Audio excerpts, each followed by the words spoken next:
سوازنا مصری کے اندر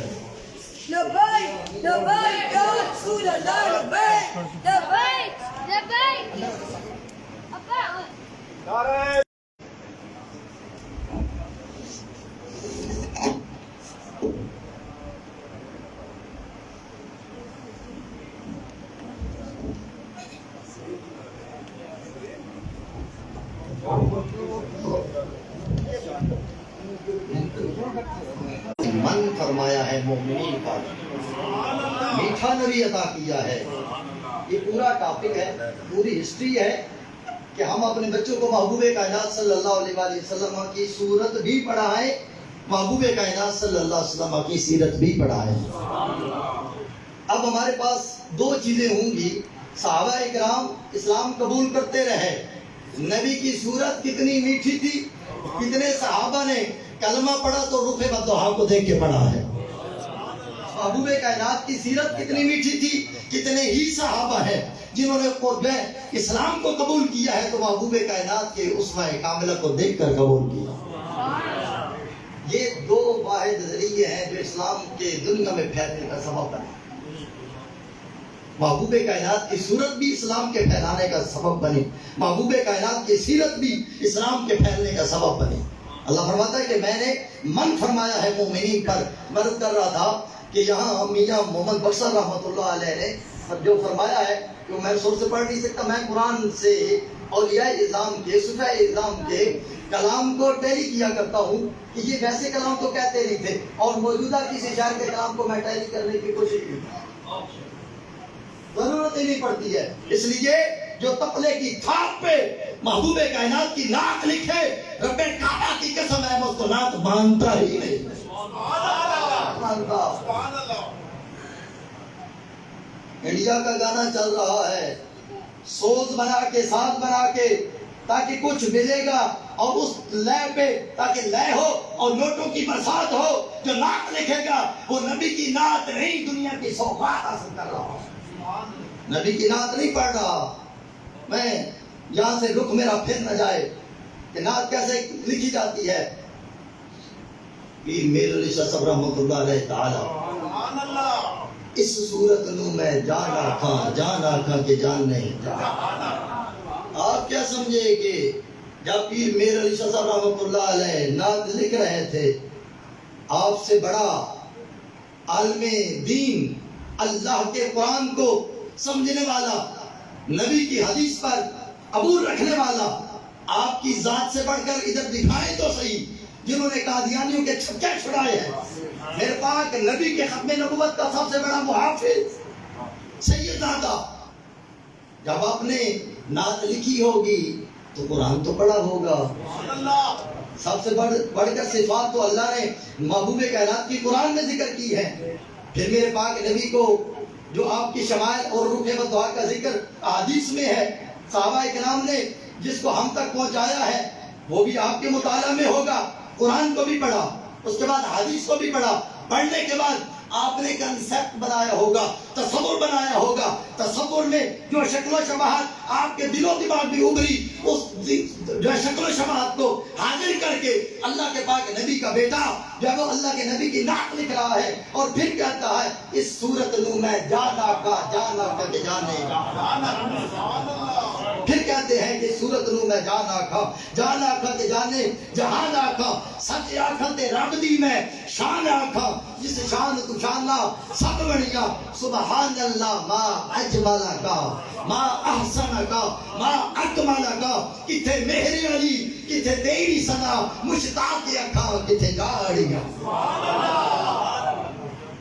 شعر اگر آپ کو سناؤں گے اس صورت میں، اچھا میں صرف کنسپٹ کی طرف نہیں جاتا ہوں، میں عرض کیا کرتا ہوں کہ یہ اللہ کے پاک نبی کا وہ لاڈلا شہزادہ ہے کہ انہوں نے صرف کنسپٹ نہیں بنایا، جب آپ نے اللہ کے پاک نبی کی نعت کو لکھا تو میرا اپنا ضمیر یہ کہتا ہے، میرے پاس ثبوت بھی ہے، اللہ تبارک و تعالیٰ کے پاک محبوب کی ذات آپ کے سامنے تھی، اور دیکھ دیکھ کے گھوڑے کا تاجدار کہہ رہا تھا، لکھ رہا تھا، اس صورت نو میں جانا کا کہ جانے کا۔ یہ ہوتی ہے، یہ نعت ہوتی ہے. اور سبحان اللہ ما اجمل کا، آپ کی اداؤں کو دیکھ رہے تھے. اللہ کے پاک نبی کا پیکرے پاک سامنے تھا اور آپ فرما رہے تھے سبحان اللہ ما اجمل کا ما احسن کا ما اکمل کا. اجمل کتنے ہیں، احسن کتنے ہیں، اکمل کتنے ہیں؟ یہ تینوں لفظ الگ الگ سپیش ہیں، الگ تقریر ہے. احسن کتنے ہیں، اکمل کتنے ہیں، اجمل کتنے ہیں، اس پر الگ سے ڈسکس ہوتی ہے. لیکن جب جو خطاب ہے آپ کا سبحان اللہ ما اجمل کا، امام سے بتائیں کہ پیر میر علی شاہ صاحب رحمۃ اللہ علیہ جب کہہ رہے تھے ما اجمل کا کہتے ہیں مخاطب کو آپ تو کیا سچ لکھ رہے تھے جھوٹ لکھ رہے تھے؟ سچ لکھ رہے تھے. یہ کلام سینے کو ٹھنڈک دیتا ہے. آپ رخ بندھا کا دیدار بھی کر رہے تھے، زلف عنبری بھی دیکھ رہے تھے، بصر کا پیارا کجل بھی دیکھ رہے تھے، یاسین کے مبارک دام بھی دیکھ رہے تھے، طہا کا سہرا بھی دیکھ رہے تھے، ید اللہ کے ہاتھ بھی دیکھ رہے تھے، لاؤ صبح کے حاضر بالت وانت حلم کے حاضر بالت کے مقدس قدم بھی دیکھ رہے تھے. اور رمضان ان کا مصر کل لذیان کا ظاہر آپ کی پشت مبارک کو بھی دیکھ رہے تھے. پورا پیکرے پاک سر سے لے کر پاؤں تک لا ابرک کی جان والا پاک حبیب دیکھ دیکھ کے کہہ رہے تھے سبحان اللہ با اجمل کا با احسن کا با اکمل کا. کتنے مہر علی، کتنے تیری سنا، مشتاق کی اکھاں کتنے جاڑیاں. دیکھ دیکھ کے کہہ رہے تھے یہ وہ من والا نبی ہے. لقد من اللہ، تحقیق اللہ نے مومنین پر من فرمایا ہے. اتنا میٹھا نبی عطا کر دیا ہے، اتنا عظیم نبی عطا کر دیا ہے جو آنکھوں کو بھی مٹھاس عطا کرتا ہے. جس کی یاد سینے میں ابھرے تو سینے کو بھی مٹھاس عطا کرتا ہے. یہاں واقعات کی طرف جائیں تو بے شمار واقعات ہیں. صحابہ اکرام فرماتے ہیں کہ ہم محفل مصطفیٰ کریم میں بیٹھ جایا کرتے، اور بکر اور عمر بھی ہوا کرتے تھے، باقی بھی صحابہ ہوتے، محبوب کائنات بھی ہوتے، تو سارے اللہ کے پاک نبی کی محفل کی لذت بھی لیتے، دیدار سے مشرف بھی ہوتے. لیکن جو لگاتار دیدار مصطفیٰ سے مستفید ہوتے ان کو ابو بکر اور عمر کہتے. سبحان اللہ. فَيَنْظُرُ إِلَيْهِمَا وَيَنْظُرَانِ إِلَيْهِ. اللہ کا پاک نبی ان کو دیکھا کرتا اور وہ دونوں اللہ کے محبوب کو دیکھا کرتے. ٹکٹکی باندھ کے دیکھتے. ابوبکر صدیق رضی اللہ، لمبی حدیث ہے، ابوبکر صدیق رضی اللہ تعالی عنہ آپ فرماتے ہیں صبح بحری من دنیا کو ثلاث، فرمایا کہ کائنات کے اندر مجھے تین چیزیں بڑی محبوب ہیں. فرمایا دنیا میں سے ابوبکر کو کچھ بھی نہیں چاہیے، تین چیزیں بڑی محبوب ہیں. نبی کی محفل تھی، ابوبکر صدیق موجود تھے، اللہ کے پاک محبوب صلی اللہ علیہ وسلم کی بارگاہ میں تذکرہ چڑھا. اللہ کو کیا پسند ہے، جبریل کو کیا پسند ہے، ابو بکر کیا پسند کرتا ہے، محبوب کائنات کو کیا پسند ہے، جناب سیدنا عمر بن خطاب کیا پسند کرتے ہیں، عثمان غنی کیا پسند کرتے ہیں، حیدر کرار شیر خدا کو کیا پسند ہے. یہ پسند کی بات جب نکلی ابو بکر صدیق نے کہا یا رسول اللہ دنیا میں مجھے تین چیزیں پسند ہیں. اور کون سی؟ فرمایا پہلی بات یہ ہے کہ یا رسول اللہ ابنتی تحت رسول اللہ صلی اللہ علیہ وسلم، میری بیٹی آپ کے نکاح میں ہو. اب آپ کی چاہت دیکھنی ہے کہ چاہت جڑی ہوئی کس کے ساتھ ہے. اس کے بعد انفاق و مالی علی رسول اللہ، ابو بکر کا مال ہو، مال میرا ہو، آپ کے قدموں پہ نثار کرتا چلا جاؤں. تیسری چاہت کیا ہے؟ فرمایا تیسری چاہت یہ ہے النظر الی وجہ رسول اللہ، یا رسول اللہ چہرہ آپ کا ہو، نگاہ صدیق کی ہو، میں دیدار کرتا رہوں.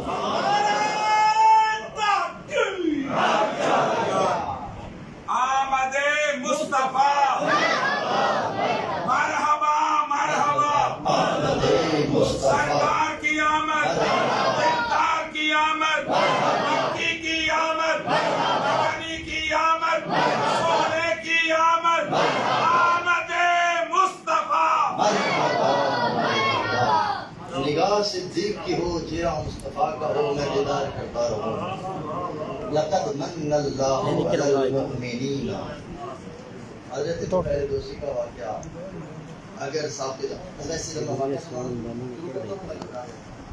کیونکہ میں ہزار واقعات والا نہیں ہوں تو جلدی ختم نہیں ہوتا، اس لیے میں بڑی کوشش کرتا ہوں واقعات زیادہ نہ سناؤں، پھر مجھے گھبراہٹ ہونا شروع ہو جاتی ہے کہ یہ لمبا ہو جائے گا بہت زیادہ. تو کیا ہے میں اشارہ دیتا تھا تو پہلے دوست قبیلے کا استدار ہے آتا ہے محبوب کائنات کی بارگاہ میں بحری شہر مکہ سے کفار ملتے ہیں کہتے ہیں کہ یاد رکھنا وہ طفیل ایک جادوگر ہے اس مکہ کے اندر اس سے بچ کے رہنا نشانی آپ کو بتا دیتے ہیں چہرہ بڑا خوبصورت ہے جو میٹھی باتیں کرتا ہے جو اس کے پاس جاتا ہے کبھی لوٹ کے آتا نہیں ہے جو اس کی محفل میں بیٹھ جاتا ہے کبھی اٹھتا نہیں ہے اس لیے دور سے جب دیکھو کہ کوئی پیچھے چل رہا ہے لوگ اس کے بعد اکٹھے ہو رہے ہیں اس سے دور ہو جانا اور تھوڑی احتیاط بھی کر لو کیا کرنا ہے فرمایا آنکھوں میں روئی ڈال لو کہ اس کی بات اس کی آواز تمہارے کان میں نہ پڑ جائے تو فیض دوستی ڈرتا گھبراتا مکہ کے میلے کے اندر مکہ کی دھرتی پر پہنچتا ہے ادھر نگاہ دوڑاتا ہے ادھر نگاہ دوڑاتا ہے اور چوری آنکھوں کے ساتھ دیکھتا ہے کہ ہاں وہ شخص ہے جو ادھر بھی جاتا ہے لوگ اس کے پیچھے آتے ہیں جو ادھر بھی جاتا ہے لوگ اس کے پیچھے جاتے ہیں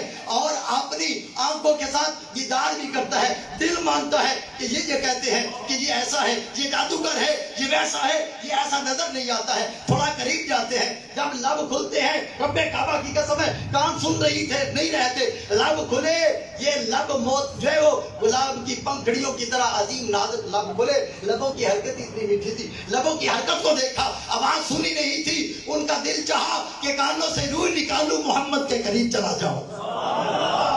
اب میں کانوں سے روح نہیں نکال لیتی صرف لب میں لپٹتا ہوں تو میں کھڑا ہو جاتا ہوں کہ دور سے چہرہ دیکھا مان لیا وہ دعا کا چہرہ ہے قریب آنے کو دل کرتا ہے اور صرف لب ہائے مقدس کھول رہے ہیں اور پھول کی پنکھڑیوں کی طرح نازک ہونٹ کھول رہے ہیں ہونٹوں کا تکلم ہی ایسا ہے ہونٹوں کے چلنے کا انداز ہی ایسا ہے ہونٹوں کی مسکراہٹ ہی ایسی ہے جب ہونٹ کھلتے ہیں اور دندان مبارک سنے انگلیاں مبارک جب نظر آتے ہیں وہاں سے نور کی شعاع نکلتی ہی ایسے ہے آپ نہ ہو بگانا ہو وہ مصطفیٰ کی طرف کھینچا چلا آتا ہے جب قریب آئے تو باتیں سننے کو دل کر رہا تھا آرام سے روئی کو نکالا تھوڑی سی آواز میٹھی آپ کے کان میں پڑی روئی کو اکاڑ کے پیر پھینک دیا اور کہا اے ملعون کفار مکہ اس سے بڑھ کر کائنات میں اور سچا ہو کون سکتا ہے کائنات میں اس بات سے مجھے روکتے ہو ان کی زبان کی مٹھاس بتاتی ہے کائنات میں اگر سب سے بڑا سچا ہے تو آمنہ کا لال ہے اسلام قبول کر لیا چہرے کو دیکھ کر زبان سن کر اب مکہ سے مدینہ تھی جب چلے جائیں علماء سارے واقعات کو جانتے حضرت عبداللہ بن سلام رضی اللہ تعالیٰ بڑا تیار کیا ہوا تھا یہودیوں نے انہوں نے کہا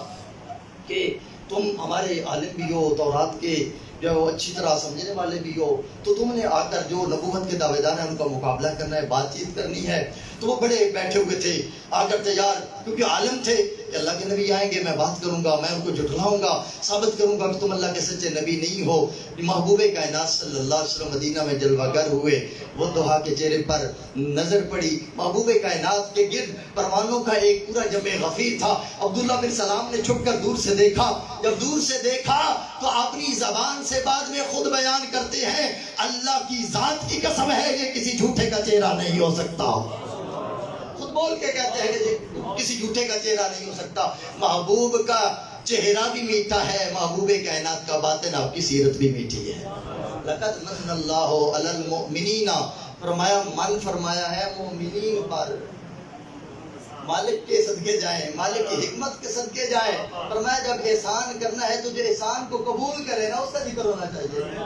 جو احسان کو مانے اس کا ذکر ہونا چاہیے اللہ تعالیٰ نے عبادت کے لیے ذکر کیا یا ایھا الناس اعبدوا ربکم الذی خلقکم والذین من قبلکم لعلکم تتقون یا ایھا الناس کہا اے لوگو کیونکہ ساری انسانیت کا رب ہے اب جب احسان کی بات ہوئی ہے مٹھاس کی بات ہوئی ہے من کی بات ہوئی ہے تو اللہ تبارک و تعالیٰ نے ہر بندے کو مخاطب نہیں کیا فرمایا علی المؤمنین اب صرف انہی کی بات ہوگی جو میرے پاک محبوب کے درویزہ گری کرنے والے ہوں گے میرے پاک نبی کی چوکھٹ پہ سر جھکانے والے ہوں گے صرف بات انہوں کی ہوگی فرمایا علی المؤمنین مومنین پر من میٹھا احسان فرمایا ہے میٹھا احسان ہوا اللہ نے اپنی نبی کو بھیجا مومنین پر ہوا اب ایمان سے بتائیں آپ اہل ایمان تشریف فرما ہے احسان ہوا ہے اللہ کا آپ پر اور مجھ پر ہوا ہے اور جب احسان اللہ فرما رہا ہے تو مالک کی بارگاہ میں پوچھتے ہیں کہ مالک ہم تو سادے لوگ ہیں سنی اسی کہتے ہیں جو اللہ کی مانے اللہ کی نبی کے مانے اپنی رائے کو قربان کر دے ہماری رائے تو قربان ہماری فکر نہیں ہے ہماری ادا نہیں ہے ہماری سوچ نہیں ہے ہمارا تجسس نہیں ہے ہمارا تفقع نہیں ہے ہم کچھ بھی نہیں سمجھتے ہم تو سنی ہے سنی کا مطلب یہ ہے کہ اللہ کو مانو اللہ کے نبی کو مانو اور یوں مانو جس طرح صحابہ کرام نے مان کے دکھایا ہے چلو شارٹ سی مختصر سی ہے، لمبی چوڑی ڈیفینیشن نہیں ہے ہماری، کوئی لمبی چوڑی تعریف نہیں ہے، ہم سن سے سنی نہیں ہے، اس سے نکل آئے آپ جگہ رہتے اچھی بات تھی، سن سے نکل آئے، ہم سن سے سنی نہیں ہے، سنی وہ ہے جو اللہ کی توحید کا بھی جو ہے وہ حفاظت کرنے والا ہے، نبی کی نبوت کی ختم نبوت کا بھی محافظ ہے، صحابہ اور اہل بیت کی عزتوں کا بھی محافظ ہے۔ یہ سارے چیزیں ملے تو تب جا کر سنی بنتا ہے، اس لیے سن سے آپ سنی نہیں ہے، جرأت سے بات کیا کرے، اور قرآن سپورٹ کرتا ہے آپ کو۔ کسی کو میں دعوے سے کہتا ہوں اگر کسی کو ڈاؤٹ ہو تو ملک والمین بازار لے کے آ جائے میرے پاس، سنی کو صرف سپورٹ کرتا ہے قرآن، کسی اور مقنع فکر کو قرآن سپورٹ ہی نہیں کرتا، کسی کو سپورٹ نہیں کرتا۔ میں مسجد میں کھڑے ہو کر دعوے سے کہہ رہا ہوں کہ سوائے سنی کے کسی اور مکتبہ فکر کو قرآن سپورٹ نہیں کرتا ہے، جب قرآن تیرا محافظ ہے تمہیں سپورٹ کرتا ہے، اللہ کے نبی کی حدیث تیری ترجمانی کرتی ہے، کائنات کے اندر کسی تاریخ، کسی ہسٹری، کسی کے قول کا سہارا لینے کی تجھے ضرورت نہیں ہے، اللہ بھی تیرا محافظ ہے، اللہ کا رسول بھی تیرا محافظ ہے۔ وہ ادھر ادھر بھاگتا کیوں ہے؟ اس لیے ہمیں روایات کی طرف جانے کی بڑی کم ضرورت پڑتی ہے۔ تو من فرمایا ایمان سے بتائیں، اللہ نے قرآن میں نہ بھی فرمایا ہوتا، اللہ نہ بھی قرآن میں فرماتا کہ احسان کا ذکر کرو، انسان کی فطرت یہ کہتی ہے کہ احسان والے کا ذکر کرنا پڑتا ہے، احسان کا چرچا کرنا پڑتا ہے۔ فطرت کہتے ہیں جس کو کہتے ہیں نا سلیم الفطرت، ایک ہوتا ہے فطرت پر زانگ بھی چڑھ جاتی ہے، اس فطرت کی بات نہیں کر رہا میں، سلیم الفطرت کی بات کر رہا ہوں، زانگ چڑھا ہوا نہ ہو، خالص ہو، دودھ سے دھلی ہوئی ہو، صاف ستھری ہو، وہ فطرت ایسی ہو، اچھی فطرت ہو جس طرح اللہ تعالیٰ نے دنیا میں بھیجا تھا۔ اور سلیم الفطرت کی یہ فطرت تقاضا کرتی ہے، عقل تقاضا کرتا ہے کہ جو احسان ہو، جو احسان بن کے آئے، جو احسان کرے اس کا شکر کرنا ہمارے اوپر لازم ہوتا ہے، یہ فطرت کی آواز ہے۔ ایک بندہ آپ کو راستے میں گٹھڑی جو چارے کی ہے وہ اٹھوا دینا، آپ کہتے ہیں شکریہ، انسان کی فطرت میں شامل ہے نا، یہ فطرت کہتی ہے کہ اس کا شکریہ ادا کر دو۔ کائنات میں اگر چھوٹا سا احسان ہو تیری زبان سے نکلتا ہے شکریہ، اگر چھوٹا موٹا اور نعمت مل جائے تیری زبان سے نکلتا ہے شکریہ۔ رب کعبہ کی قسم ہے کائنات کی ساری نعمتیں ملی ہیں تو آمنہ کے لال کی وجہ سے ملی ہے، جو اتنا بڑا احسان ہے، کیا اس پر شکریہ نہیں بنتا؟ جب اللہ فرماتا ہے احسان پر فرماؤ، نعمت کروں، وَأَمَّا بِنِعْمَةِ رَبِّكَ فَحَدِّثْ، تیرے اوپر لازم ہے کہ تو اس نعمت کا ذکر کیا کر۔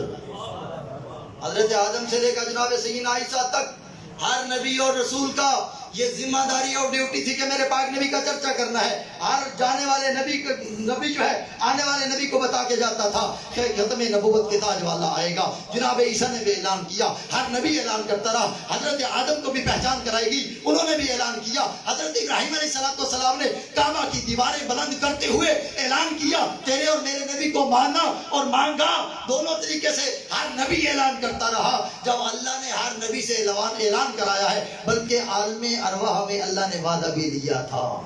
اذا قضى الله ميثاق النبيين لما آتيتكم من كتاب وحكمة ثم جاءكم رسول، نبیوں یاد رکھنا میں تمہیں کتاب بھی عطا کرتا ہوں، تمہیں حکمت بھی دیتا ہوں، بعد میں میرا رسول آئے گا، اس کی مدد بھی کرنی پڑے گی، اس کا تذکرہ اور اس کا جو ہے احسان جو ہے اس کو بھی تسلیم کرنا پڑے گا، اس کی جو ہے اس کا اعلان بھی کرنا پڑے گا۔ جب اللہ نبی اور رسولوں سے اعلان کرا رہا ہے تو تو اور میں جو ہے تیرے اوپر فرض ہے کہ عقل ہو، شکل ہو، نعمت ہو، جمال ہو، کمال ہو، سب کچھ تو نبی کے صدقے لیے بیٹھا ہے۔ اس لیے تیرے اوپر بھی لازم ہے، میرے اوپر بھی لازم ہے کہ میلاد کی ساعتیں آئیں، ربیع الاول کا مہینہ آئے، تیرے چہرے پہ مسکراہٹ آئے، ہم جو ہے اپنا سینہ کھول کر اللہ کے راہ میں سب کچھ نچھاور کرنے کے لیے تیار ہو جائے، اس لیے کہ وہ آ گیا ہے کہ جس کے صدقے پوری کائنات سجائی گئی ہے،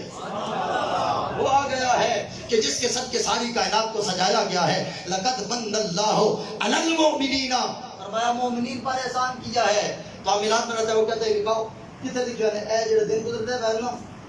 تسی ہر دوسرے موبائل تے لکھو گے نا تو ایک پوسٹ ہوئے گی، نبی نے نہیں منایا، صحابہ نے منایا، فلاں بخاری نے، مسلم نے نہیں، فلاں میں نہیں، فلاں میں نہیں، فلاں پتہ نہیں، میلاد ہے ہی نہیں ہے۔ تو ہم کہتے ہیں میلاد نہیں ہے، تو آخری نبی کس کو مانتے ہو؟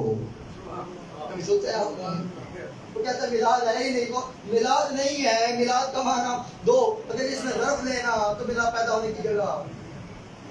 ٹھیک ہے جی. اگر ظرف زمان لے تو پیدا ہونے کا وقت, دو ہی ظرفیں ہوتی ہیں, یا ظرف مکان ہوتا ہے یا ظرف زمان ہوتا ہے. میلاد جو ہے جو بھی فعال کے بدل پر ظرف کا صیغہ ہے, دونوں طریقے سے دے لے, جہاں مکان کی بات ہوگی یا زمان کی بات ہوگی. تم کہتے ہو میلاد نہیں ہے. رب کعبہ کی قسم ہے جو آمنہ کے لال کے آنے کے ختم نبوت کا قائل ہے, اس پر میلاد کا اظہار کرنا ماننا لازم ہے. تو اعلان کرے کہ جب ربیع الاول کی 12 تاریخ پر روز سوار ہوا تھا, اللہ نے کائنات کا سب سے بڑا احسان کر دیا, آمنہ کا لال آ گیا. لازم ہے کہ وہ اعلان کرے اور بتائے کہ میلاد ہوا ہے. وہ کہتے ہیں میلاد کا ثبوت ہی نہیں ہے. چلو مان لیتے ہیں نہیں ہے, ہم اتنا ذکر کرتے ہیں. وہ کہتے ہیں کیوں مناتے ہو؟ نہ صحابہ نے کسی نے بھی تو نہیں منایا, مولوی دکھا نہیں سکتے. اچھا یہ بتائیں کہ اللہ کے نبی کا جب وصال ہوا تھا, آپ اللہ کے نبی کے وصال کو منانا صحابہ سے ثابت کر دیں, ہم وصال منانا شروع کر دیں. یہ اعتراض میلاد پر ہے نا بھائی. سنی ہم وہ نہیں سن والے,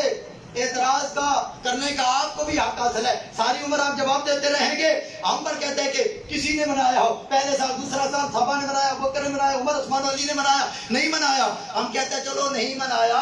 آپ ایسا کرو ثابت کر دو کہ اللہ کے نبی کا وصال وہ مناتے رہے, وہ وصال منائیں گے. جب نہیں منا سکتے, جب نہیں ثابت کر سکتے کہ کسی صحابی نے اللہ کے نبی کا وصال منایا ہو, تو میرے ایک ہی چیز بچتی ہے, تو بھی میلاد منا, میں بھی میلاد مناتا ہوں.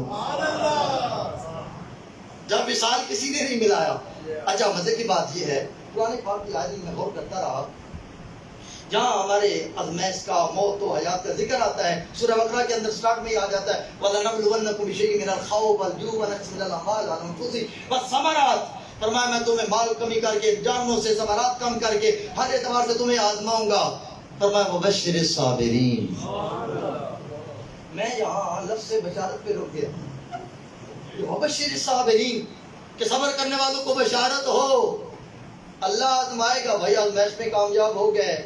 بشارت ہے. دنیا سے کوچ کرنا ہے, اللہ فرما رہا ہے بشارت ہے. اس کا مطلب یہ ہوا کہ مومنین, اولیاء, صلحاء, انبیاء کا سوگ نہیں منایا جاتا, ان کی صرف ولادت ہی منائی جاتی ہے.